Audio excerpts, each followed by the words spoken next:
어, 사랑하는 성도 여러분, 여러분들은 이렇게 일이나 뭐 하다가 답답할 때 또 스트레스를 받으실 때 어떻게 해서 푸십니까?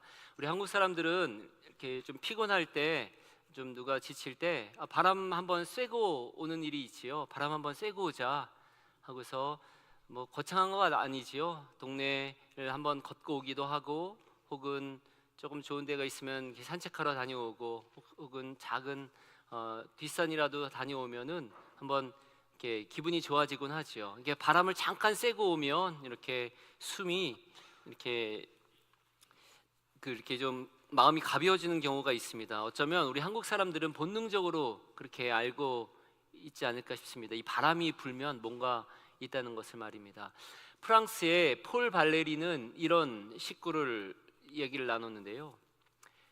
바람이 분다, 살아야겠다.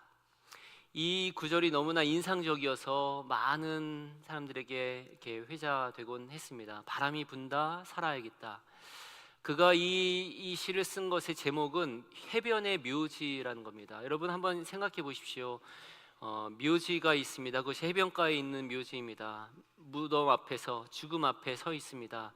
바닷가의 허무함을 보고 있습니다. 그런데 바람이 붑니다. 그 바람을 쐬니 살아야겠다, 이렇게 고백을 하게 되는 거지요. 어쩌면 우리 한국 사람들이 말하는 바람 쐬러 가자라는 표현과 이 식구는 모두 어떤 시대를 떠나서, 공간을 떠나서 우리 사람들에게 이 바람이 주는 영향에 대해서 그렇게 생각해 보게 하는 것 같습니다.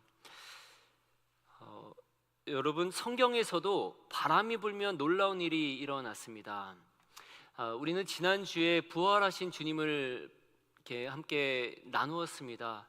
여러분, 실제 주님께서 부활하신 때를 한번 생각해 봅시다. 그 제자들이 부활하신 주님을 만났잖아요. 그런데 그때부터 갑자기 그 순간부터 모든 게 변한 것이 아니었습니다.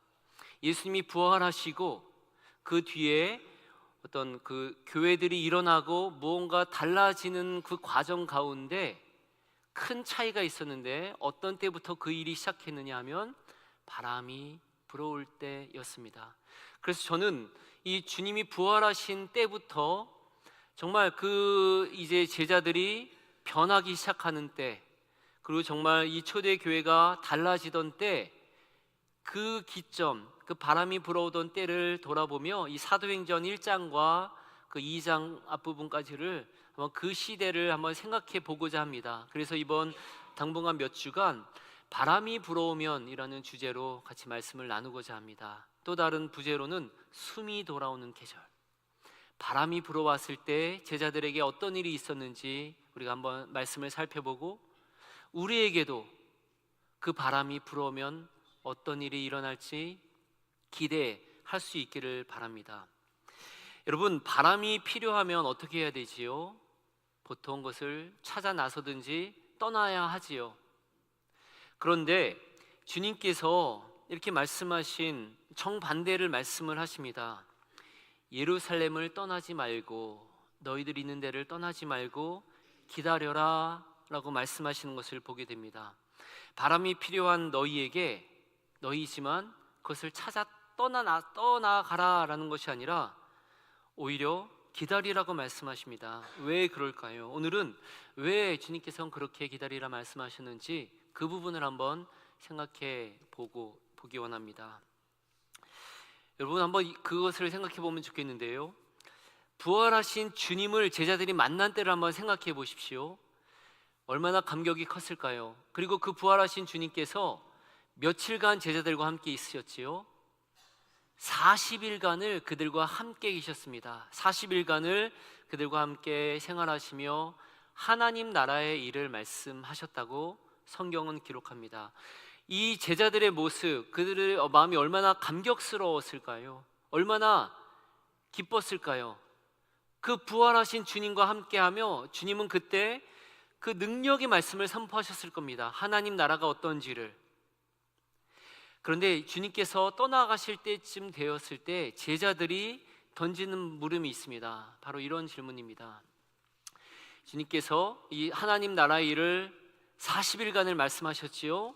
이 말을 들은 이제 제자들이 주님께 궁금한 것을 묻습니다. 주님, 이스라엘 나라를 회복하심이 이때니까? 라고 말하고 있습니다. 어느 때입니까? 이때입니까? 라고 물어보고 있습니다. 여러분, 무슨 말입니까? 주님, 그래서 우리나라가 이제 회복되는 때는 언제입니까? 우리는 언제 독립을 할 수 있습니까? 라고 물어보고 있지요. 여러분, 생각해 보십시오. 주님께서 가르치신 것은 40일 동안 계시면서 친히 살아계시며 하나님 나라의 일을 말씀하십니다. 하나님의 뜻이 어떤지를, 그리고 그 제자들을 통해 하나님께서 행하실 일이 무엇인지를 알려주셨습니다. 그런데 제자들은 묻는 것은 여전히 우리나라는 언제 독립을 합니까? 언제입니까? 라고 묻고 있습니다. 그들에게는 여전히 로마의 압제에서 언제 벗어납니까? 언제 독립을 쟁취하고 언제 그 다윗의 나라가 회복합니까? 그것이 중요했습니다. 즉, 그들은 부활하신 주님을 만났지만 여전히 그 놀라운 주님을 보면서도 자신들이 갖고 있는 그림 안에서 그 상황을 이해하고 있었다는 것이지요. 하나님 나라의 일은, 하나님께서 하시는 일이 그들이 상상하지 못하는 일을 행하셨지만 그들은 여전히 이 나라의 독립과 자신들이 갖고 있던 그림 하에서의 하나님의 일을 물어보고 있었다는 것이지요. 저는 이 장면을 보면서 안타깝습니다. 그러면서도 동시에 참 마음이 위로가 되곤 합니다. 왜냐하면 그들의 모습이 어쩌면 우리들의 모습과 너무나 닮아 있기 때문입니다.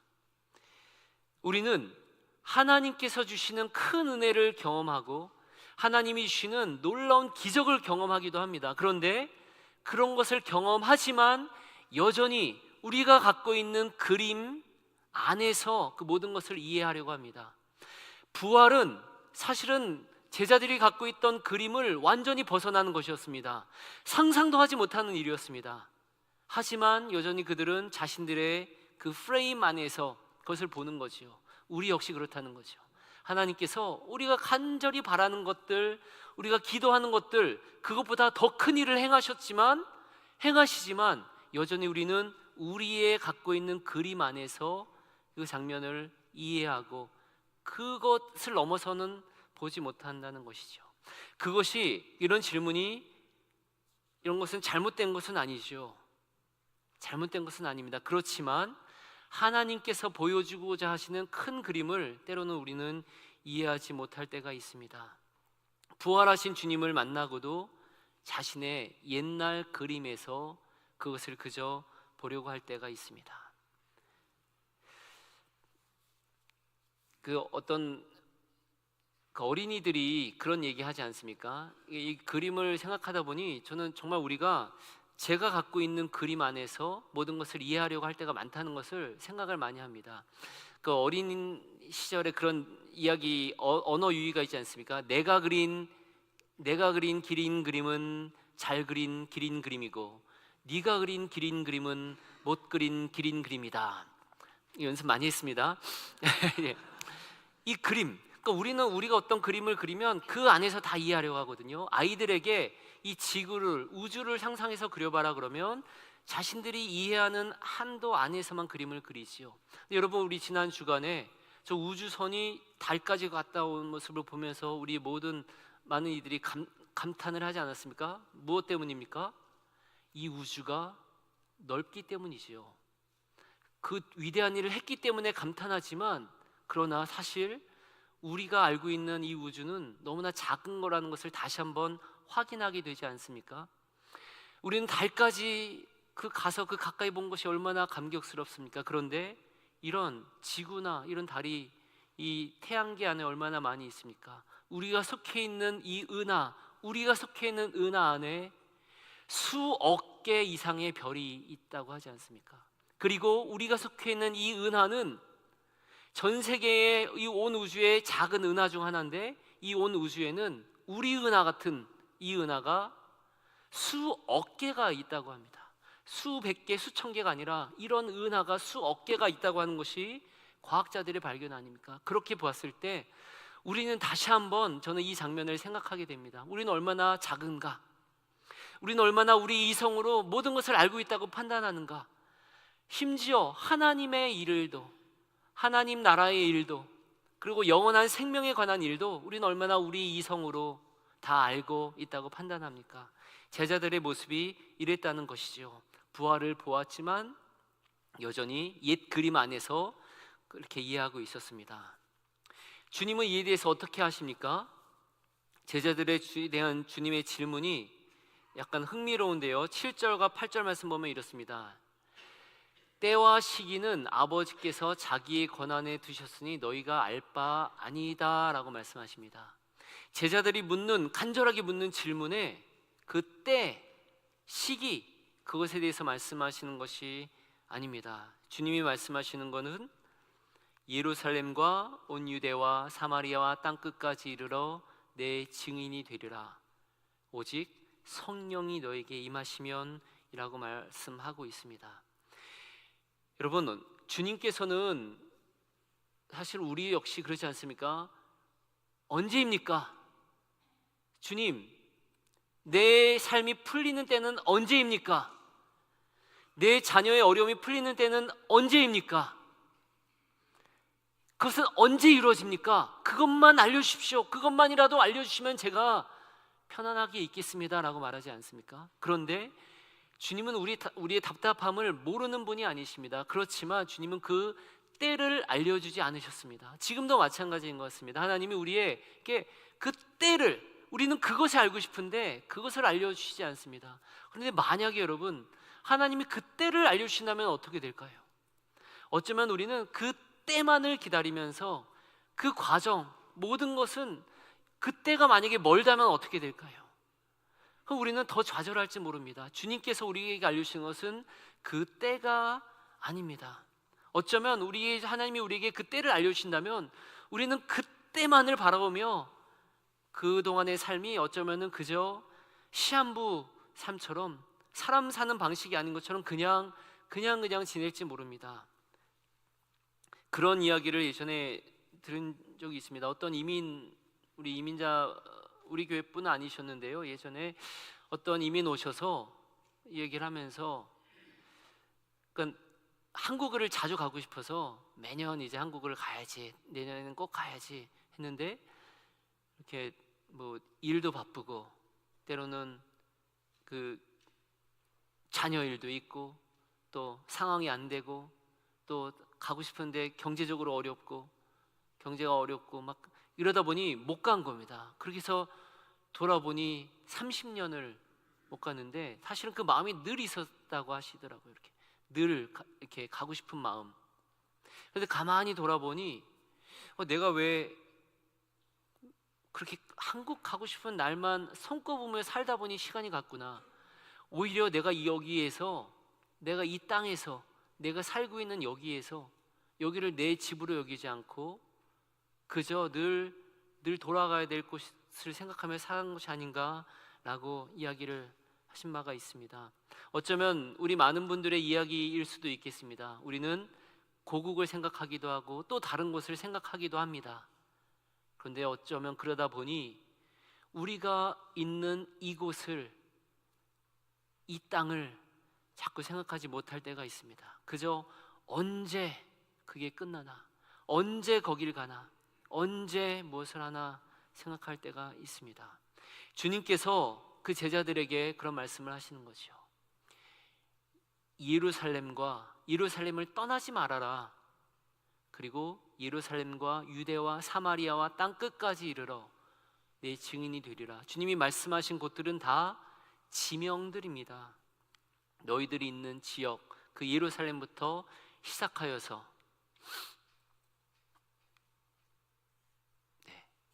어디서, 그 자리에서 기다리라고 말씀하십니다. 주님께서 말씀하신 것은 기다리라. 언제까지입니까? 바람을 맞이할 때까지, 성령이 임할 때까지 기다리라고 말씀하셨습니다. 오늘 말씀 4절에서 주님은 분명히 말씀하셨거든요. 예루살렘을 떠나지 말고 내게서 들은 바 아버지께서 약속하신 것을 기다리라. 그렇게 말씀하십니다. 주님이 우리에게 이 자리를 주시며 그 자리에서 기다리라 그렇게 말씀하십니다. 그 약속하신 바를 주실 때까지. 이렇게 말씀을 마치신 후에 주님께서 어떻게 하십니까? 나중에 40일 후에 부활해서 올라가시지요. 승천해서 올라가십니다. 구름이 그를 가리고 제자들의 시야에서 떠났습니다. 주님이 사라졌지요. 그럴 때 제자들이 하늘을 보며 그렇게 있을 때 주님께서 어떤 일이 일어납니까? 천사가 나타나지요. 그래서 갈릴리 사람들아 어찌하여 서서 하늘을 쳐다보느냐라고 말씀했습니다. 왜 하늘을 쳐다보고 있느냐 말하고 있습니다. 여러분, 여기서 이 제자들이 하늘을 쳐다보고 있는 장면을 한번 생각해 보십시오. 부활하신 주님이 오셨을 때에 이 감격이 있었습니다. 그런데 그 주님이 이제 그들 곁을 떠나가셨습니다. 얼마나 좀 당혹스럽고 이제 또 한 번 두려움이 찾아옵니까? 그 하늘을 멍하니 바라보고 있는데 천사가 말합니다. 어찌하여 하늘을 쳐다보느냐. 근데 여기에서 왜 하늘을 쳐다보느냐라는 말은 그들을 질책하는 의미라기보다는 그들을 독려하고 위로하는 말입니다. 왜 그렇게 하고 있느냐라고 말하고 있습니다.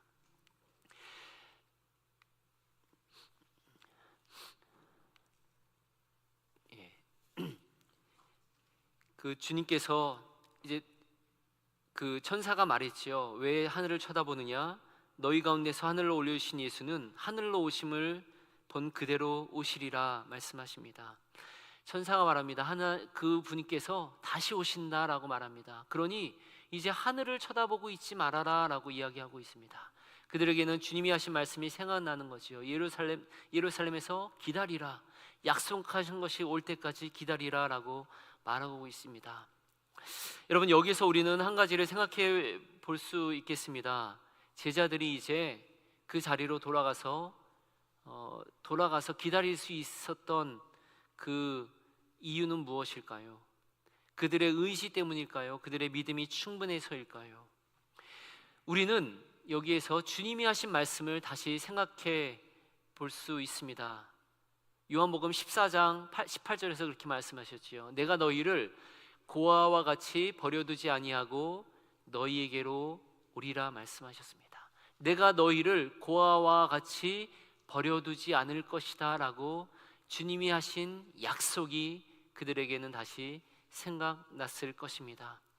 주님이 승천하신 것은 그들을 떠나기 위함이 아니었습니다. 오히려 그들과 더 함께 하기 위함이었습니다.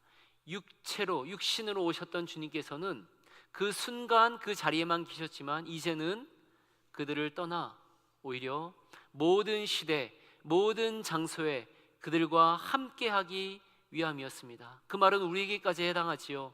주님께서 부활하시고 나서 승천하신 것은 바로 오늘 우리와 이 자리에서 함께 하실 수 있기 때문입니다. 주님이 약속하신 것을 보내셔서, 바람을 보내셔서, 성령을 보내셔서 그렇게 함께 하시는 것이죠. 주님께서 또 약속하신 게 마태복음 28장에 나타나지 않습니까? 볼지어다 내가 세상 끝날까지 너희와 항상 함께 있으리라 라고 주님 말씀하십니다. 여러분, 우리는 그저 이제 주님이 비어있는 그 공간에서 아무런 희망이 없이 그저 주님이 오실 때를 기다리는 사람들이 아닙니다. 주님께서는 이제 우리에게 그 바람을 보내셔서 새 일을 행하시고 그렇게 하겠다고 하십니다. 주님은 우리에게 약속하신 분이십니다. 우리는 이제 우리가 해야 될 일은 자리를 떠나지 않는 것, 그리고 기다리는 것입니다. 그저 두려워서 떠나는 것도 아니라 우리가 무언가를 하려고 하는 것이 아니라 오히려 부활하신 주님을 만난 뒤에 우리가 해야 될 일은 바로 기다리는 겁니다. 무엇을요? 주님의 약속을, 그 바람을, 그 성령을 기다리는 겁니다. 그럴 때 이 갈릴리의 어부였던 제자들이, 우리가 이제 다음 시간부터 계속 보게 되겠지만, 그곳으로 돌아가 기다릴 때, 그 약속하신 그분이 오실 때 그분이 바뀌는 것을 보게 됩니다. 우리가 이제 해야 될 일은 기다림, 떠나지 않는 것, 그러한 기다리는 것입니다. 사랑하는 여러분, 우리는 부활절을 보냈습니다. 환호하고 기뻐하고 축하하던 그 시기가 지나갔습니다. 그런데 부활절을 지낸 한 주간을 지낸 여러분은 어떻습니까? 혹시 이게 무슨 일이었나? 아니면 하나의 행사로 끝나버린 것은 아닙니까? 우리가 해야 될 일이 있습니다. 그것은 바로 주님이 약속하신 그 바람을 기다리는 것입니다. 이제 우리의 힘이 아닌, 우리의 능력이 아닌 그분과 함께, 주님이 보내신 그분과 함께 우리는 걸어가야 할 것이기 때문입니다. 우리는 그 기다림의 자리에 있습니다. 우리를 고아처럼 버려두지 않겠다고 주님 말씀하셨습니다. 그 약속을 붙들고 기다리는 것입니다. 주님이 그 약속하신 바람, 바로 그 숨과도 같습니다. 우리의 공기는 보이지 않지만 어디에나 있지 않습니까? 우리가 그 숨을 들이킬 때 우리는 호흡할 수 있으며, 주님이 주신 그 바람, 그 숨을 우리가 들이킬 때 우리는 다시금 참된 주님의 제자로 살아갈 수 있게 됩니다. 말씀을 맺습니다. 바람이 분다, 살아야겠다. 우리는 주님이 약속하신 그 바람을 기다립니다. 주님께서 약속하신 그것을 기다리며 우리는 이 자리에서 함께 모여 기다려야 하겠습니다. 그리고 그 바람이 불 때 우리는 주님과 함께 주님의 능력을 힘있게 될 것입니다. 주님의 역사를 드러내는 사람들이 될 수 있을 것입니다. 우리 한 주간 주님께서 약속하신 그분을 기다리며 기대하며 우리가 있는 그 자리에서 함께 기도하며 서 있지 않으시겠습니까? 주님께서는 그 약속하신 분을 틀림없이 우리에게 보내주실 것입니다. 우리 말씀을 생각하시며 함께 기도하겠습니다.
사랑의 주님, 주님의 부활의 그 감격이 채 지나가기도 전에 우리는 옛 자리로 돌아가려고 할 때가 많이 있음을 고백합니다.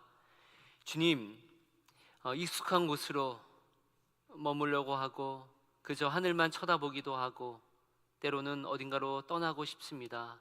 그렇지만 주님, 떠나지 말고 기다리라고 말씀하신 주님 말씀을 기억합니다.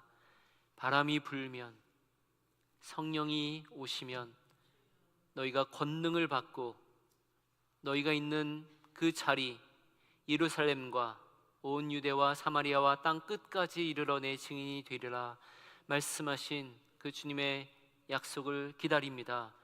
주여, 우리가 하나님께서 우리에게 주신 우리의 삶의 자리를 떠나지 말고 그 자리에서 하늘만 바라보는 것이 아니라 그 성령의 바람을 기대하게 하옵소서. 그래서 하나님께서 마침내 우리에게 오셔서 하나님 나라의 일을 드러내시고 그 일을 보여주실 것을 기대하게 하옵소서. 우리의 작은 그림으로 하나님 나라 역사를 제한하지 않게 하여 주시옵소서. 하나님 하실 일을 기대하며 성령을 기대하는 우리가 되도록 축복하여 주시옵소서. 예수 그리스도 이름으로 기도드립니다. 아멘.